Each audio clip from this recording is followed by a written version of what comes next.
Dipping its toe into the Caribbean Sea, Belize is one of the more exotic postings for British forces. But Belize is a country of contrasts.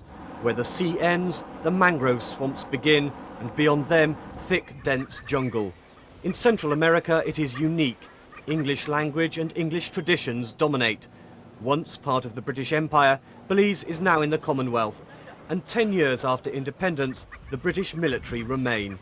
Alongside the international airport is Airport Camp, home to 1,600 troops. Andy Lewis from Rushden in Northamptonshire came here from RAF Wittering. He's one of 40 airmen supporting 4 RAF Harrier fighters. It's a culture shock. The place is totally different. I haven't seen that kind of poverty. You certainly see that around when you go down into Belize City. It makes you feel that what we've got back in the UK is very good. It makes you wonder how these people can live in the way they do. The buildings are very much just huts, garden sheds. They're all on stilts, so they tend to just live either underneath them or on the steps and just sleep in them during the night. Adrian Grigg from Stamford in Lincolnshire has just celebrated the end of his 6-month tour in Belize.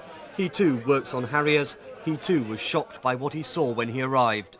Abject poverty, it really is. I mean, you travel, it's not so bad in this area because there's a lot of employment in the airport and a lot of people are better off. But if you travel away from here and see the conditions that the people live in, you know, they're living in shacks that we wouldn't use as garden sheds. The British forces are in Belize to protect it from its neighbour Guatemala. The Guatemalans have long had a claim to the territory. Belize itself is of no great value to the Guatemalans. The size of Wales, with a population of less than 180,000, it boasts little in the way of natural resources. More than a third of its people live in the one town, Belize City, once the capital, until it was devastated by a hurricane 30 years ago. There is tourism, but the industry is still in its infancy, although there is a new buzzword here, ecotourism. There are high hopes of encouraging visitors to Belize to see its unspoilt tropical rainforests. Its marine reserves. The country boasts the longest coral reef outside Australia's Great Barrier Reef, and its centuries-old history in the form of temples built by the Mayan Indians. But this isn't what makes Belize attractive to Guatemala. What Guatemala wants is access to the Caribbean Sea. The sabre rattling began in earnest in 1976. Harriers from No. 1 Squadron at Wittering were deployed to Belize and have been here virtually ever since. When they became independent, became Belize in 1981, it was quite natural that the Belizean government would ask us, the British forces, to stay to help protect them against the long-term threat that they've always had from Guatemala, who have always had a claim over this territory. The British garrison now numbers 1,600 troops, including 600 frontline infantrymen currently from the King's Own Royal Border Regiment. The troops patrol the jungle and man observation posts like this one at Cadenas. Perched on a mountain ridge, it overlooks the border. From here, soldiers can watch the movement of Guatemalan troops along a main road.